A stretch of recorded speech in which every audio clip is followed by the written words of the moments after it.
Welcome to Dial It In, a podcast where we talk with fascinating people about marketing, sales, process improvements, and tricks that they use to grow their businesses.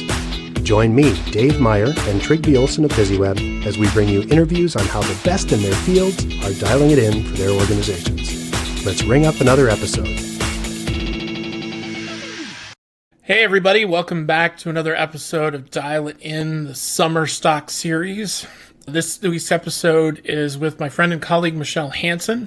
I worked with Michelle for a while, and one of the things that she struggles with is what a lot of people who live in the upper Midwest do, which is self-promotion. And if you talk to her as a person, she'll really never admit she's extremely good at her job and genuinely wants to do right by her clients. So if you ask her about this episode, she'll say this was a really painful experience, but it's one I'm really proud of because I was glad to get the opportunity to showcase her talents and let everybody know she is one of the hidden secrets of BusyWeb. And if you spend time with her and listen to what she's trying to counsel you on, you're going to get better. So hopefully you do too after this episode. Enjoy. Dave, I feel like the more and more older, the more and more I appreciate a good dad joke. How about you? Trippy? What? He's not here, man. Hey, Nicole, how are you? I'm great. How are you? I'm great. So excited to be here. Dave is actually in a place where he's having one of those doctor's appointments where he's, I want to tell you guys what's going on. And we're like, no, you don't. Please don't share. Fine. And we wish him well, but it's just us chickens. I'm super excited for our guest. But before we do that, we do have our sponsor of our show today. Sponsor of our show today is fractionaltactical.com. As a fractional CMO, your number one goal is to deliver success to each one of your clients. With limited time and resources, you need marketing solutions that are data proven, easy to execute, and repeatable. BusyWeb understands the unique challenges marketing executives face. That's why we offered customized solutions for our fractional CMO partners. You tell us the results you need, and we create the strategy and MarTech stack to get there. You have a concrete plan, your clients have measurable results, and you look great. We help you get there. Everyone wins. Visit fractionaltactical.com to find your fractional tactical marketing partner today. And we're so excited because they're turning into long-term sponsors. Excellent. And that's what we're going to be talking about today. Our guest today. Really? That's what we got for a guest? Oh, all right. Isn't it fabulous? I'm so excited. Michelle Hansen is the Director of Digital Marketing at BusyWeb, where she leverages her strategic experience and passion for client success to create impactful, results-driven marketing strategies. With a deep understanding of trends, planning, and budgeting, Michelle equips businesses with the tools they need to thrive in an ever-changing digital landscape. Known for her insightful approach, she has guided numerous clients in aligning their marketing efforts with long-term goals, ensuring every strategy is both effective and sustainable.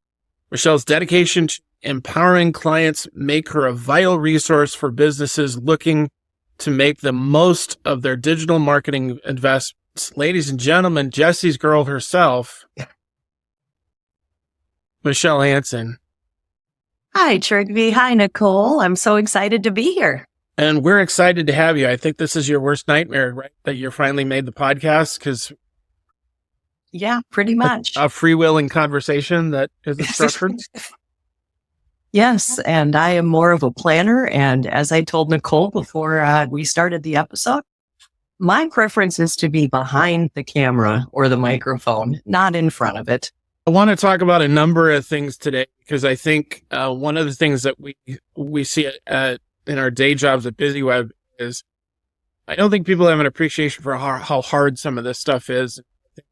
There's an opportunity for people to sell to the mean, which means there's entire businesses who do what we do, who cycle people in and out after 6 months. They sell them a bit of goods, they do some automation, and it doesn't turn, and they decline, and they go, and people get burned as a result. We don't like doing that. We like doing it differently. And you are primarily one of the architects. Correct. So I think it's important that as we're recording this, we're starting a new year. And as people are thinking about how are they going to recover after the election? How are we going to work in this new world order? What do I really do? So let's start there. So I have a small business. What do I do, Michelle? Interesting that you mentioned the volatility that we have seen in the marketing landscape over the last 6 months. It happens every 4 years. It doesn't matter, what the situation is. It's the unknown. That's what everyone gets nervous about because it's unknown. Once it's known, no matter which way it goes, things seem to settle back into normal. Really, I encourage everyone to stick with what they're doing, weather the storm, and double down on what's working. How do I know what's working? Marketing is an interesting blend of art and science. Most people, when you think of marketing, you're thinking of the flashy graphics and the messaging and all of that. But there's a lot of technical that goes on behind the scenes that gives us data and analytics that tell us what is working. While there is no set in stone, it's not a 1 + 1 = 2 kind of thing. You can mix both the art and the science of it to make some pretty accurate predictions as to what is going to happen. One of the things that I remember from Christmas season is the line that always haunts me from A Christmas Carol is Dickens says that the word enough is the most enigmatic word in the English language because it means something different. So when you have a new client, how do you help them define what success actually is? We have lots of conversations up front, and a lot of it is discussing where they want to go with their business, what their overall business goals are, and then figuring out how marketing can support those business goals. But at the same time, we're not the end all and the be all. We're one wheel in the cog that makes the big giant machine run. It's really having all of that insight into your sales process, your corporate goals, and supporting that in a way that helps them achieve it. We can also use the data and the analytics that are out there for their industry to help them develop realistic goals. If you come to me and you tell me I do $1 million in business a year and I want to triple that in the next year, probably not realistic, but I can help you figure out how we can get to that end goal and the roadmap for getting there. It may not be 1 year, it may be 2 or 3 years, but sustainable growth that can be repeated and built on year over year. It's interesting you talk about a cog in the wheel because I remember a client that you and I worked with years ago that drove you a little.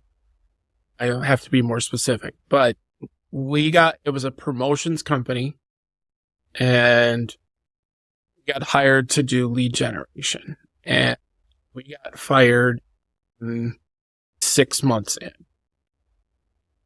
Yes. And do you remember, what I'm talking about? I do. How many leads were you getting for them a month? Approximately. Oh, dozens and dozens. It was a very robust lead generation program that was way exceeding anything that they had done in the past. Now, why'd you get fired? Because they weren't turning into sales. What? Yeah. Were they bad? No, they were great leads. So what happened? What was the problem? The problem was the next step once the lead comes across the desk, how it's handled. We were generating these leads. We were sending out information on specific products and ways that they could be used, the usual. And then someone would fill out a form and say, yes, I'm interested in learning more about your promotional products and how they can help me generate more revenue, build brand, whatever the use case would be. And what would happen with that lead once it came in the door was they would mail them a catalog. There was no other follow-up. There was no phone call. There was no more email. They just sent them a catalog and then couldn't figure out why nobody was ordering.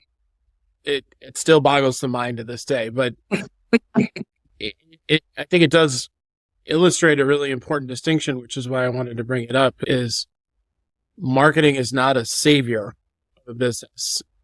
The whole of a business. Actually, somebody's got to sell something. Correct. And if you're pooching good leads, it doesn't mean the leads weren't good. It means just not selling. So that's not necessarily marketing's fault either. Correct. And that is a conversation that we have with our clients. Part of what we do here is education as well. We want our clients to understand how it works and what they can expect from it and what success looks like in the marketing realm. So in that case, these are good leads. These are your buyers. They fit your personas. They're interested in learning more about you. I have done everything I can do to prep this prospect for you to sell to, but you need to sell to them. So I can bring you the lead, but I can't close the business. That is on your side. And so we'll work with you to get through that sales process. We can give you advice and take a look at that, but I can't sell for you. I can market for you. And that's foundationally, I think, a big change, because there's always the cliche, right? That the sales team will never actually admit that the marketing leads are any good. And the marketing people will always say the sales team are pooching. That's not what you're preaching in 2025 and beyond, right? Exactly. Yes. As we're talking about how to figure out, to get back to the original question of what do I do? Where we tend to lead that is towards, let's actually figure out the landscape, right? Yes. And what are the foundational elements of a really solid marketing strategy? To start with, it's having your goals. And like I mentioned before, marketing is in support of your company goals. So let's start with what your company goals are for the next year, or even if we're planning further out than that, 3-5 years down the road in the landscape, where do you want to be? How do you think your business is going to grow and scale? And then where does marketing fit into that? How can we support that and help you along that path? So you have to have goals for your company, whether they're revenue goals or the number of clients, or if it's stemming attrition, customer loyalty and retention kind of things. Brand awareness for newer businesses, they may need to just get their name out there. So it's all about taking those company goals, figuring out how marketing can help drive success for those goals, and then working backwards from there. But it's in a part with all of the other parts of the business. So you have to start with your company goals. And they need to be SMART goals. And we talk about SMART goals all the time, specific, measurable, et cetera, so that it makes sense. What we're doing makes sense with the corporate roadmap. We have these goals that we're working towards. The next step after that then would be figuring out who your buyer persona is. Who is your best customer? Who do you want to attract? What are their problems? How can we solve them? What do we offer them? What kind of value? And going through that and figuring out who you're targeting to get to those goals. So it's not just about, I'm going to go out and do a bunch of flashy social media, or I'm going to go out and I'm going to throw a whole bunch of money at Google pay-per-click advertising. If you don't know what you're trying to achieve and who your target market is, you're going to flounder. That sounds exhausting. Why wouldn't I just want to get started? Because if you don't have those things in place, you don't have a clear roadmap of where you want to go. So hop in your car and you start driving. You usually know how to get to your destination. So if you don't have a plan and you don't have goals, you don't have a roadmap, you're going to be taking all of these side trips that it's going to take you much longer to get to your end destination if you're getting off on every exit to see what's available there. And it's interesting you use that analogy about every exit. So you're talking about what's available. That kind of gets into what we call the shiny key syndrome. Hey, there's a new platform. Oh my God, do I need to be on that? Why aren't I on that? Why isn't that delivering? Oh my God. I want to circle back to that. But I think playing devil's advocate based on what you were sharing about the strategic thinking, a lot of times what companies will say is, I know what my customers want. Why do I have to tell you? And my response back to that is, well, how's it been working for you so far? Let us help you. I think fundamentally, to appreciate your thoughts on this, is there's often a difference between what a CEO thinks their customers want and what the customers. Correct. Yes. Yeah. And so actually understanding what customers really want and how much of that is overlapping with what you are wanting to deliver is where strategic thinking really starts. It's a different approach. A CEO or a C-level business owner, they're going to look at it from, I know what my customers want because they have a product or a service that they're selling.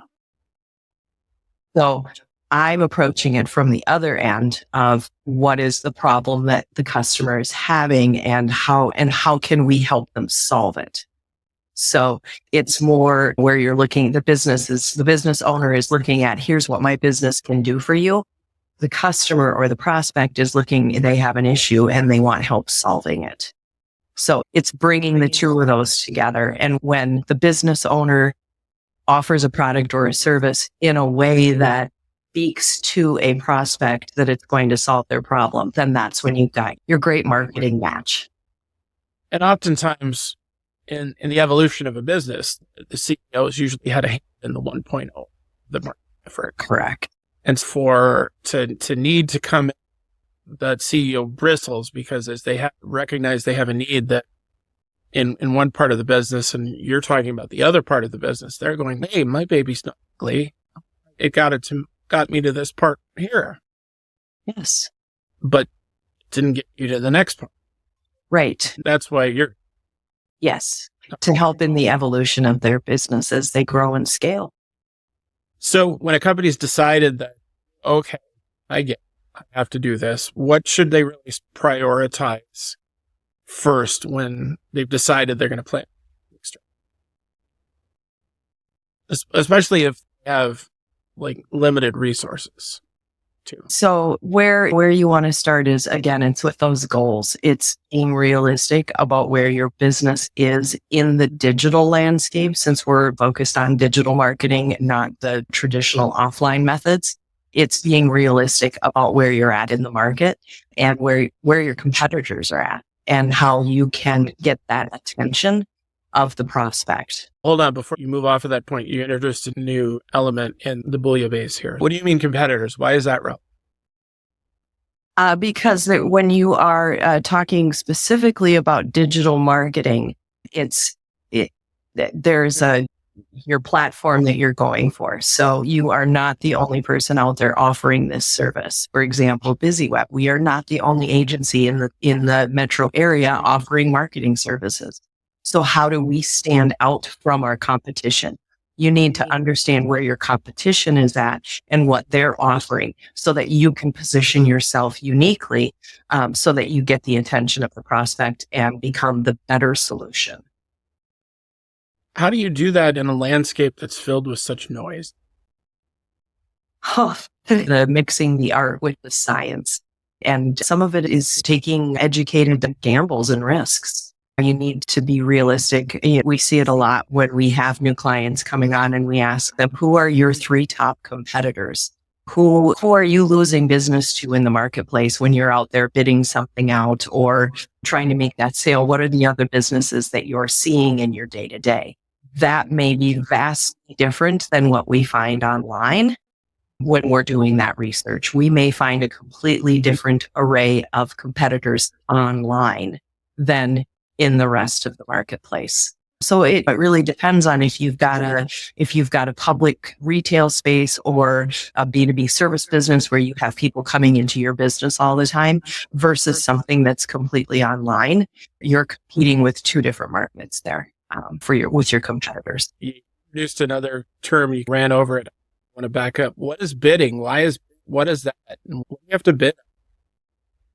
Oh goodness. As we all know, Google really dominates the online space. So in that, when we're talking about that, you may be looking at your customers and your competitors as those actual human beings or physical presences. Whereas we are also serving Google as one of your biggest customers. We need to make Google love your online offering so that they share it with other people. So we're not, we're looking at the 2 of them. So it all comes, back around to that SEO strategy and keywords and long tail keyword phrases, and how are people searching for, how are they searching their problems, and how can I get myself in front of them as a solution. So we as in marketers need to be out there in that space using the science part of all of this and the different technologies and softwares that we have to monitor what's going on in the background online and where you are in relation to your competitors in Google's view, so that we get you served up in search results in front of your competitors. The bidding strategy is, as everyone is familiar, mainly with the pay-per-click. How much is it going to cost to get someone to click on this ad? And the more activity there is in the marketplace, the more bidding that goes on, it drives costs up. And so you need to be really smart with the budget in that way and figure out where those deals are and their opportunities is where we look at it. Did that answer your question? Yeah, but I got exhausted halfway through because it sounded really hard. It is. And that's why we exist. We're here to help people do that. The business owner or the C-level executive doesn't have time to dig in and stay current with all of the new technologies and resources that are available out there. So let us do it for you. That's what we specialize in. As an example, like you're the dentist. I can go online and research and diagnose what my dental issue is, but I can't fix it. I'm going to go to the expert to fix it, and I will gladly pay you to take away my tooth pain. Someone who is a business owner, do they have time to spend months and months studying up and learning all of these things? No, they should be concerned about other things and running their business, not learning SEO. Let the experts come in and do it for you. I have a guy who works for me who just got a crown put in yesterday, and he was complaining to me this morning that it cost $530. And I was trying to be sympathetic. I was trying to be empathetic, but in the back of my head, I was thinking, God, I pay too much for my dentistry. Okay, but back on topic, you mentioned budgets and you talk about bidding and talking about tweaking. How does one set a budget for digital marketing? Traditionally, the rule of thumb has been 10% of your annual revenues should go back to a dedicated marketing budget. And 10% is rule of thumb. For smaller business, it is maybe more in the 7 to 8. But the issue is most of the time is looked at as an expense when it's really an investment in growth. Your marketing should pay for itself. You should have a 5x or a 10x return on what you spend on marketing. So it's really more of don't look at it as a cost that's just going out the door every month. We're paying this money to do this. No, you're investing in. Okay. So if I have a budget in mind and you come and tell me, oh, really, you need to spend twice in order to achieve your goals. What if I just can't? What happens? Then we need to be realistic about what your investment actually is and go back to your goals and adjust the goals to fit what your budget is for investment. Gotcha. So to say that another way, it just means that in order to achieve my goals, it's going to get pushed out significantly. Potentially. I wouldn't careful with the significantly word. It is going to get pushed down. We'll figure out a roadmap to get you there. It may take a little longer than you thought. Gotcha. I want to go rogue a little, which I know you're just super going to enjoy, because you and I were having an interesting conversation about SEO, how the typical cliche of SEO doesn't really play with all sorts of new and interesting terms like LLMs, SERP, and all that kind of stuff. So can you give us just like a basic of what SEO program really look like and what all goes in? Because it's not just as simple as plugging in a form and plugging in an automatic program and then running a report.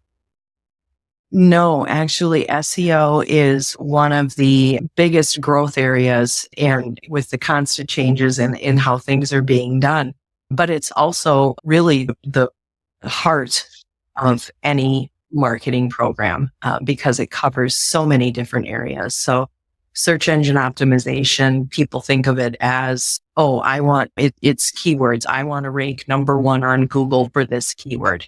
And that is number one, an outdated approach. And number two, such a small portion of what SEO actually is.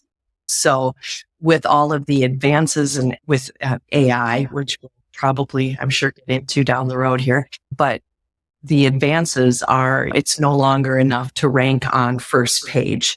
Count anymore. And that's first page. It's just right. It's gone and it's come back again. So Google took away initially, or a while back, Google took away pages and it was just a continuous scroll.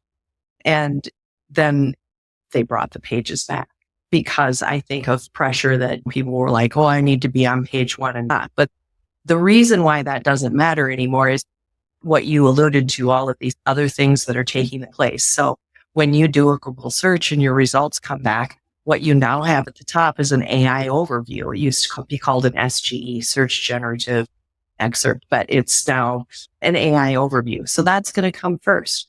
And then they're going to have a bunch of other AI and SERP features that show up, like on the right-hand side, you're going to have your knowledge panel. There may be a people also ask. There may be a map. If it's for something that you can buy in retail, a map may show up saying, here's where you can go get this. And then underneath all of that, then you start getting your paid results, which is where the bidding comes in for the keywords and the whole strategy of doing that. And finally, way down the page is where the organic results start popping in. And what happened was Google has put so much at the top ahead of the organic results that they had to take those pages away because there wasn't anything ranking organically on page one because it was all taken up by Google stuff. The AI stuff. Okay. So, right. Yeah. There's just a lot of different changes. So that's just the stuff that you can see up front. There's also all of the technical SEO that goes on behind the scenes. That is all of how Google reads your website, the coding and the different schemas and markups that are in there that helps Google understand the words that are on your website. And that is how they judge what the quality of your website is and how they serve up the results. So focus has really gone away from, I want to rank on the first page for these 10 keywords to, I would like to capture these SERPs. I would like to be on the knowledge panel. I would like to be included in the AI overview. I would like a map with directions to my business showing up. Those have all risen now above I want to rank number one. Okay. What is the purple monkey dinosaur? Oh, the tale of the purple monkey dinosaur. So, because I think it's illustrative when we're trying to talk about value. See, we have at Busy, we are professionals in terms of getting people high search ranking, and we only have one high search ranking, purple monkey dinosaur. What is that and why?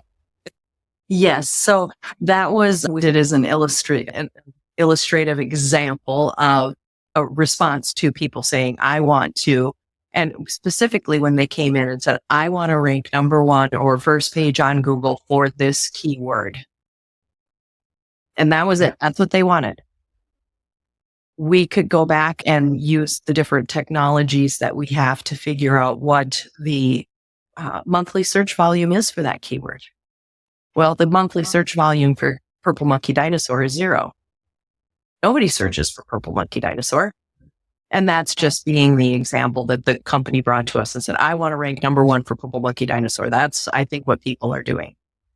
There's, besides search volume, you have keyword difficulty. How many other people are trying to get found for purple monkey dinosaur? How hard is it going to be for you to rank? And then we look at how much content do you have on your site that supports purple monkey dinosaur? In this case, there's no search for it. There's no keyword difficulty assigned to it. So the simple answer is we throw a page on the website that has the story of the purple monkey dinosaur. And guess what? We rank number one. Now, how many people actually search on that every month? 0. What value does it have for your business? None. It means the marketing team won, though, right? Because you're number one for that. Yes, exactly. what's Follow up to that is it's that blend of art and science. We have all kinds of information in the background that can help us figure out where the keyword volume is, what people are searching on, how hard it's going to be to get your website to rank for that keyword, and how much effort we need to put into it. It's not going to make you any money. So it doesn't make any difference. So just having number one ranking is enough. It has to be rankings on what people are actually looking for. Yes. And there it gets back to the strategic mindset, actually needing to think about what we're doing. So just being in a dark room and saying we're number one is great, but you're not if nobody else is there. Exactly. So that's where we come in and can work with you on, here are the keywords the business owner thinks that they need to rank for.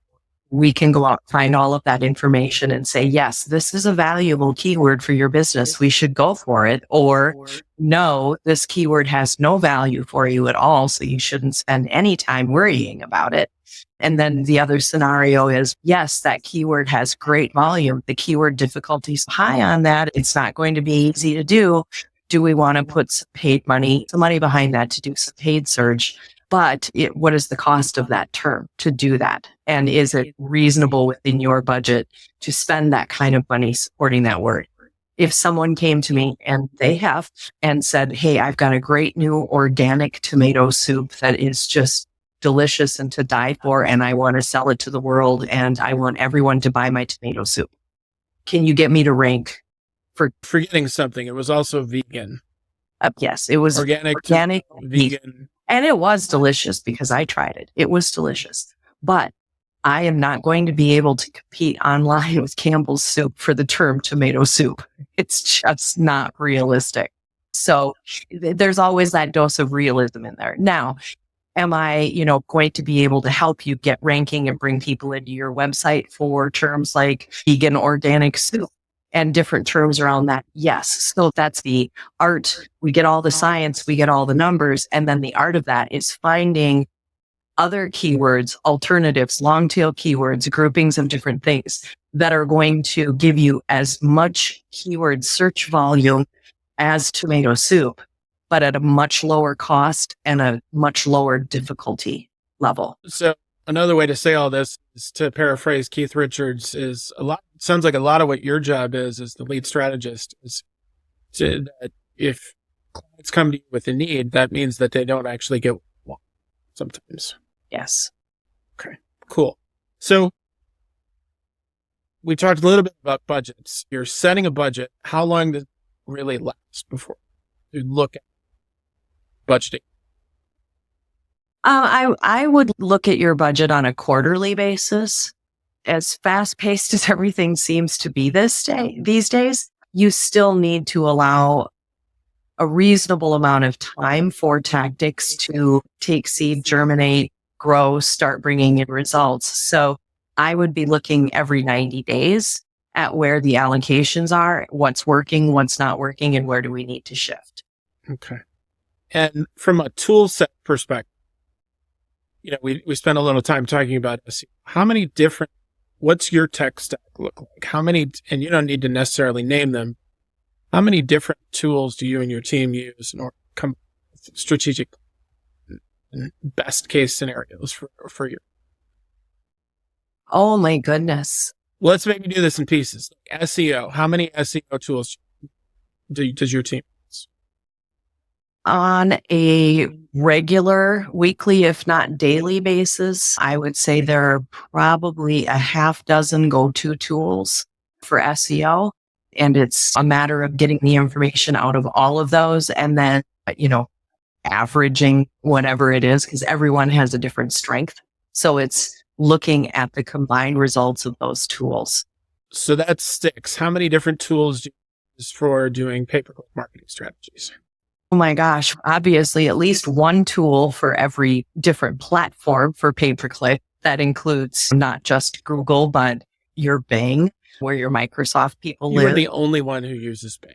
No, we actually have several clients who are Microsoft houses, and we actually even have one client who provides Microsoft services. You don't advertise to those people on Google. You advertise to them on Microsoft Bing. Do they get a free Zune if they click on the ad? It's one free year of our art membership. Oh, jeez. All right. So for the record, because she brought that up to make fun of me, when Michelle turned a certain age, I bought her an art membership, but I didn't put in her name. So 3 years later, I realized my wife came to me and said, why do I have an art membership? I'm not that age yet. And it's because I had it on auto renew and I accidentally put it on my wife's card. So I had bought her an art membership for 3 years. But it was a good prank. I didn't follow through. All right. Poetic justice. Yeah. I was trying to get you free coffee at McDonald's. I'm a helper. All right. So we're up to 12. How about for content strategies and content creation? For content creation. You just use AI for that, right? You just have AI puke out a blog every 5 minutes? No, absolutely not. Which let's reserve the AI discussion for the AI portion of the show. Let's get through this. So for content, just the amount of research that goes into preparing to write a blog. So lots of research online in addition to, and then we have the images and we have this SEO. And I would say probably easily 3, 4, 5 different softwares to do a blog in addition to online research. So I don't really need you if I just buy 15 software tools to do all the stuff that... Is that right? Do I have that total right? I've got a garage full of tools. I can't build you a house. I like that. I like that analogy. So the couple of follow-up questions before we go is how much time in a week, because this is your job, is being on the forefront of all of this stuff. Mm-hmm. And that's non-productive, non-client facing. How much time do you spend just reading and learning to stay on the forefront of all this stuff? Oh boy, in my work week, at least 10 hours a week. And that would be a busy week that I didn't have a lot of time to dedicate to it. I could spend my entire work week out there learning about client industries, marketing trends, AI advances, new tools to explore. Yeah, I could spend an entire 40-hour work week doing that. Realistically, probably 10 to 15. I think you mentioned something that we hadn't really touched on in the whole concept of strategic marketing, is because we talked a lot about competition and the ideal customer profile. But you just, last answer, you mentioned industries. Is all this standard or does it vary across industries? Oh, it varies across industries. Absolutely. Can you give us an example? Just even in the analytics, the key performance indicators that we track for our clients, we have to do that research by industry because your buyer persona in every industry is different and they have different personal habits and they find things different ways. And so it really depends on the industry. And so we need to stay on top of all of those changes and figure out what is appropriate in each industry. Say with emails, you're looking at your open rates. Not so much anymore with the consent, all of those, or the Apple privacy and everything that came through. So your open rate is turned into a vanity metric. You still want to watch it. 0 is not good, but you want to look at your click-through rates. How many people took an action off of that email? How much traffic did we drive back to the website? And that's going to be vastly different by industry. Wow. Okay. I have 2 questions before we finish up. One is a fun one is a work-related one. So the work-related one is this. I think everybody who owns a business gets an email 2 to 3 times a week saying that your SEO is horrible and the current company you're working with is completely doing bad things in the bed. What is your response to it? Is any of that true?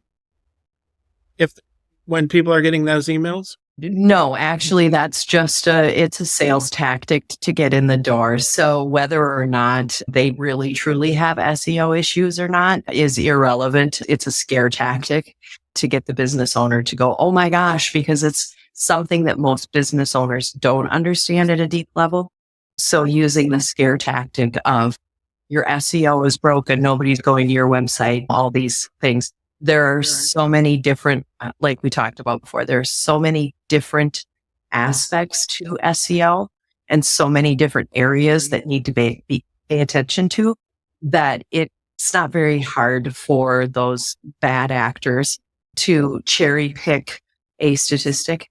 I think, Trygve, you have the best example of one of those that we've received in a long time. And it was the one that came in, the email that you got that said our SEO was awful because we didn't rank for, was it private jet rental? Private airfields, yeah. Private airfields. So our marketing company didn't rank for private airfields. We didn't rank for private airfields, and they could get us to rank number 1 on Google for private airfields and blah, blah, blah. And it was like, that'd be great if that was part of our business, but we're a digital marketing agency. We have no desire to rank number 1 for private airfields. What I always tell my clients when they invariably receive those emails, because they all do, is when you get those, just give me a call and we'll talk through it and I'll explain to you what they're saying to you and what they're trying to sell you. And then you could make a decision based on that. There's 2 things that I want to add to that is number 1, and Michelle touched on this a little, is the idea. The privacy laws in Europe and the privacy laws in California have often changed basic, simple metrics of something simple like what constitutes us. Depending on what tool you use, they're going to give a different answer because they're evaluating the data in a different way in order to run. And so what that means is easy propensity to be lied to with statistics. It's important you really understand what you're evaluating when you're looking at those people. The other thing I would say is if you ever get those emails, universally answer yes, I'd like to see the report. Always, if they say they will send you a report, always ask for it. And 99 times out of 100, they will not send you a follow-up. Yeah. So always ask if they actually want to earn your business, they should do the work. If they say, I'm going to send you a free report. Great. Where is it? Let me see. If they don't offer it, like private airfield guy, when I got that email, I said, heck yeah, I want to see what else we're not ranking for because I really need an Orlando vacation. And if we're not ranking high for it, then I'm supposed to get them. Great Dane puppies. How am I supposed to sell Great Dane puppies if we're not ranking high for it? Okay, cool. That's a big thing that I think everybody universally has a problem with. And I appreciate your insight on that. All right, last question. And I promise I will give you an opportunity for a manner of revenge. We have worked together for going on 10 years next year. What's the weirdest thing ever brought a client to you that you had? Oh my goodness. There are so many. I've got 2 in mind. What are your 2? Oh, if you ever talk to any of my coworkers about me, Trygve in particular, maybe on occasion Andy or Dave, they're going to tell you that I know how to field strip an AK-47. That's true. She does. Yeah, that was early on. We were dealing with someone who had accessories for rifles and things like that. And he's foreign-made assault rifles. He specialized in antique Russian assault weaponry for a lot of SEO value. I wrote a 4-part series on the history of the AK-47, and part of that was a detailed field stripping. Yeah, that's one of those things I never thought I would know about. Yeah, we had to expense books for her on the history of the AK-47. Good one. Well, it's an interesting use case because the gun industry in particular is one that is fairly heavily regulated. Yes. Line. And so it is incredibly difficult to rank because there is such a yes, it was a little absurd, but it was also notably challenging work. It was, yes. Some other interesting ones we've done, the kombucha guy. Oh yeah. I forgot about him. Yes. With all of the different ways to ferment and preserve foods, and he Yeah, beautiful website, great product. It was so interesting, but it was very niche. Yes. Yes. And he couldn't understand why more people didn't want to drink fermented at-home beverages. I think the Lulu list would be the guy who wanted us to market his Justin Bieber t-shirts, the face of Justin Bieber that said, that was a good one. Yeah, something about Justin Bieber loves Jesus or something like that. And it was, yeah, that didn't even get to you. I didn't let that guy get to you. His whole goal was he wanted to make t-shirts with Justin Bieber's face on it that said, I love Jesus. And I said, can't really do that. He said, no, it's fine because I heard him. So it's true. Yeah, but that's a licensed thing. You're going to get shut down for that. I will build you the thing, but it's not going to last. No, it'll be fine. How about the HR conference?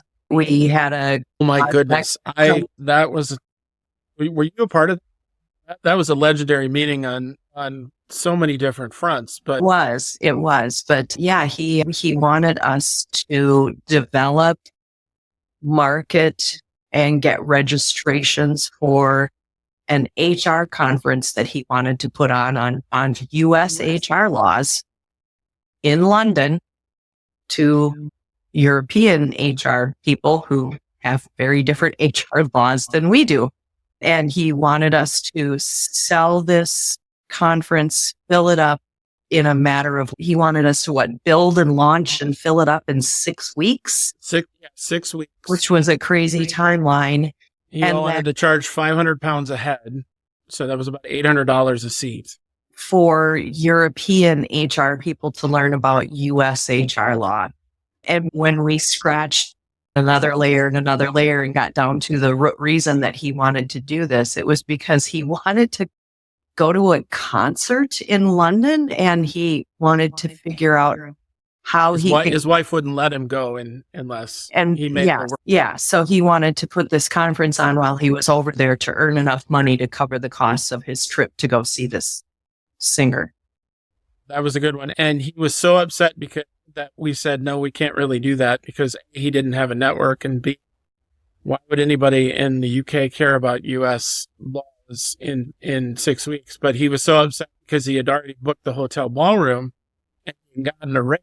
Why was it available on such short notice? It was because it was a holiday weekend in the UK. So everybody was off on top of everything. So to round up, again, massive price, no network, short turnaround on a holiday weekend for a title, for a concept that nobody was really interested in. And that couldn't market. We started this conversation with what are your company goals, and then making them SMART goals, and then figuring out how to accomplish them. And we had to break the guy's heart and just say, this is just not going to fly.